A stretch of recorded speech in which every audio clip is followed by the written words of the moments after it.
Welcome to my channel. Try to hear the latest story. She told me, "You're overreacting. He's only my work husband." I answered, "You're absolutely right. I do need to trust you more." Then I placed my full trust in a licensed private investigator. She learned what real work looked like the day a fat manila envelope full of photographs landed on the desk of her work husband's real wife. Hey everyone, if my posts keep showing up on your feed, take it as the universe nudging you. Hit that follow button and let's keep this channel growing. New story every single day. I'm 38. I own my house outright, run a small construction company, and I've always prided myself on reading people well. For the past 3 years, I was with Qley, 32.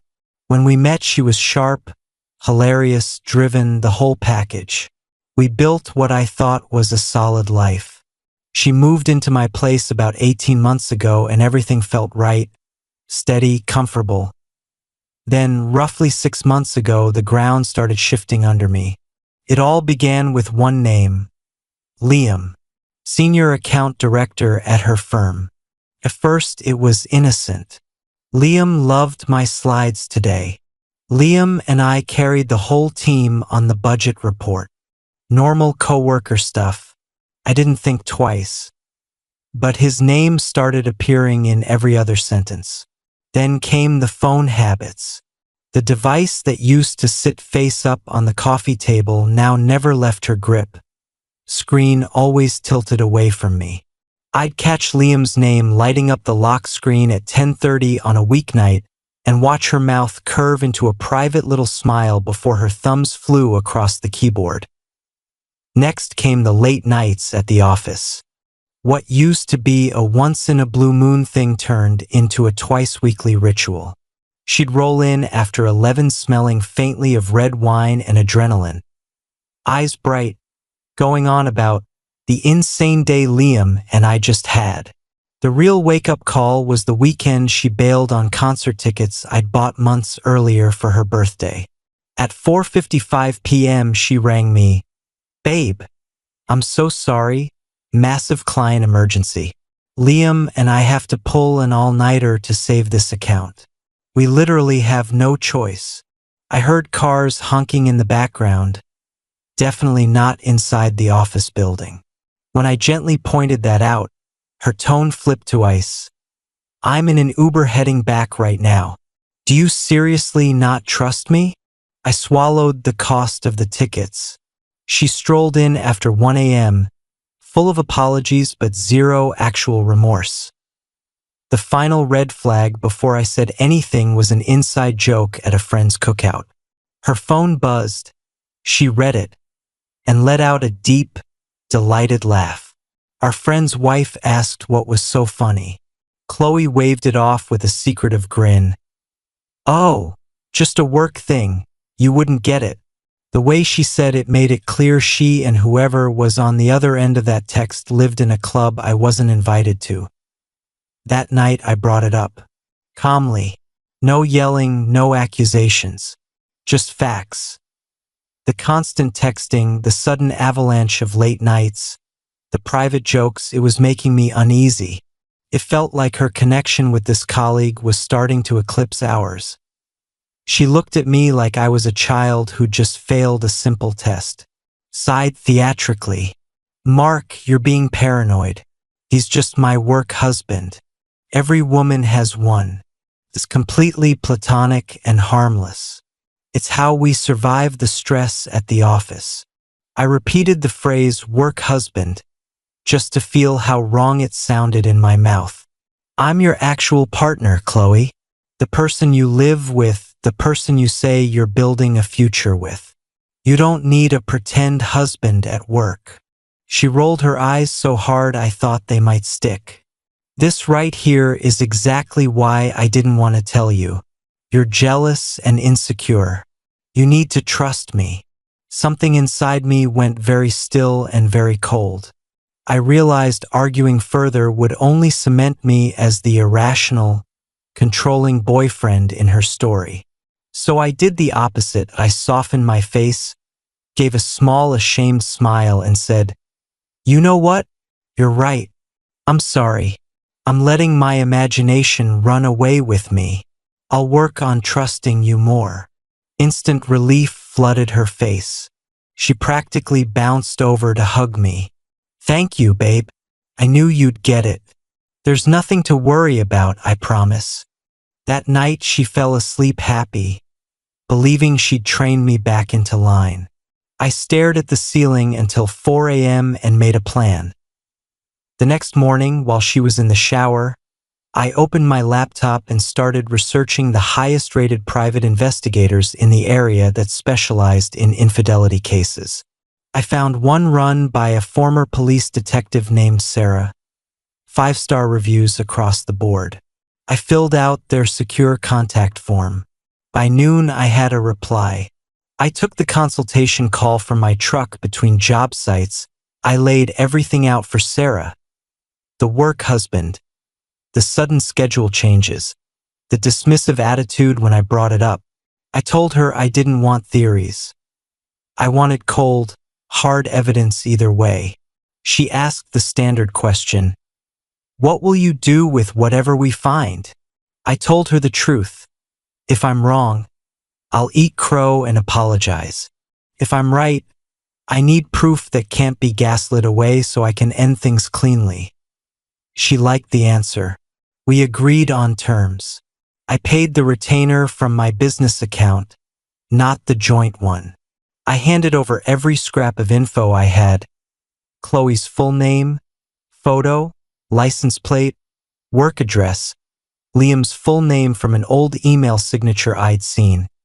Even the usual late work days, Tuesdays and Thursdays. Surveillance started the very next day as soon as Qley believed I'd swallowed her story. It was like someone removed the brakes.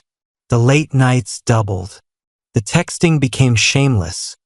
She didn't even bother angling the phone away anymore. She was glowing with the confidence that she'd won. Maintaining the act for those weeks was brutal.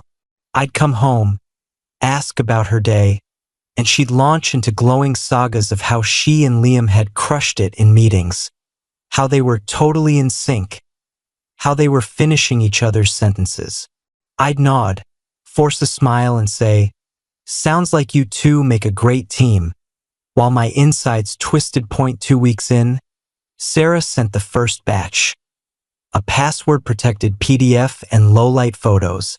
Tuesday, they left the office together at 5:35 p.m., got into Liam's SUV, drove to an upscale wine bar downtown, sat side by side in a booth, bottle of Pinot, her hand resting high on his thigh, his lips brushing her ear.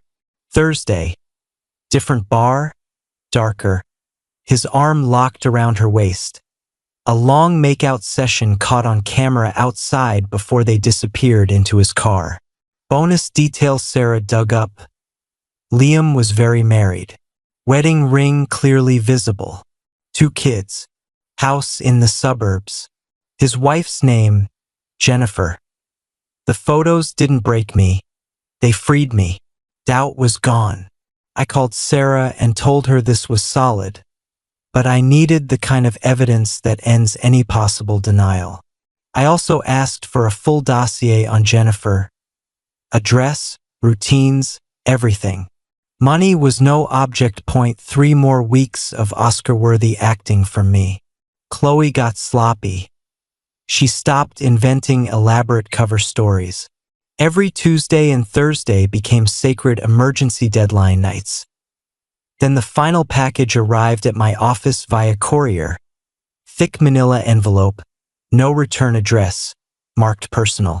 I locked my door, opened it, and pulled out a stack of crystal clear 8 by 10 glossies and a typed report. The pattern was clockwork. Every Thursday they checked into the same mid-tier highway hotel at 4:20 p.m. cash payment. The photos were devastating. Hallway shots, key card in his hand, her palm in his back pocket. Then the money shots, taken from an adjoining room before they closed the drapes all the way. Explicit, unmistakable. No room for, "It's not what it looks like." I selected 6 of the least pornographic but most emotionally damning images. The front desk check-in, the parking lot kiss, several from inside the room that proved intent and intimacy beyond any doubt. I bought a fresh manila envelope at a print shop 2 towns over, typed an anonymous note on plain paper. "You deserve to know what your husband does on his late nights. Photos enclosed are from this past Thursday." No signature. Drove to a post office I'd never used, dropped it in the outdoor box, and felt the weight lift off my shoulders. That same evening I packed every trace of Qley. Clothes, shoes, skincare, books, jewelry, all neatly boxed and stacked in the guest room. For the next 48 hours I lived normally. Went to work, cooked dinner, watched baseball. Qley floated around planning our weekend, completely unaware a letter bomb was traveling through the mail straight to the other woman's doorstep. Saturday afternoon my phone exploded. Missed calls, frantic texts. "Call me right NOW, what did you do?" "Jennifer got pictures, Mark answer me, how could you do this to me?" I sat in the garage, let the phone buzz itself silent, and felt nothing but calm. She came home around 11 p.m. that night looking like she'd been hit by a truck. Mascara tracks, shaking, wild-eyed. "What did you do?" she screamed as I closed my book. "Not sure what you mean. Jennifer knows everything. Liam's life is destroyed. Someone sent her photos. You hired someone, didn't you?" I stood up slowly. "You told me to trust you more, remember? So I hired a professional to help me do exactly that. Turns out my paranoia was pretty well founded. He wasn't just your work husband after all." The color drained from her face. "You've ruined everything." "No, Qley. You ruined everything the first time you climbed into that hotel bed. I just made sure the lights came on. Your stuff is packed in the guest room. I want you gone by tomorrow night." She cried, begged, threatened, claimed she had nowhere to go. I suggested she call Liam. Turns out Jennifer had already kicked him out, frozen the accounts, and he was blaming Qley for the whole mess and refusing to take her calls. Her dad showed up Sunday with a pickup truck, wouldn't make eye contact with me, loaded the boxes, and they drove off. I never saw her again. Epilogue. For months later, lawyers sent formal notice ending cohabitation and barring contact. Word trickled back through the grapevine. Jennifer reported the affair to Liam's HR. Internal investigation, violation of conduct policy. Liam fired on the spot. Qley, drowning in workplace gossip and shame, resigned a week later. Liam's divorce was nuclear. Jennifer had the photos. She kept the house, the kids, most of the money. He's renting a studio apartment 2 hours away. Reputation toast. Qley moved back into her parents' basement at 32, unemployed, dumped by her married lover, and widely known as the homewrecker. I changed the locks for fun, rearranged the furniture, and the house finally feels like mine again. Quiet, peaceful. I never wanted petty revenge. I just wanted the truth to reach every person who deserved it. I delivered an envelope full of facts to the one address that had been kept in the dark. They built the bonfire themselves, one lie at a time. That I simply handed over the match, stepped back, and watched their carefully constructed fantasy burn to the ground. And from a safe, quiet distance, I have to admit, it was one of the most satisfying things I've ever witnessed.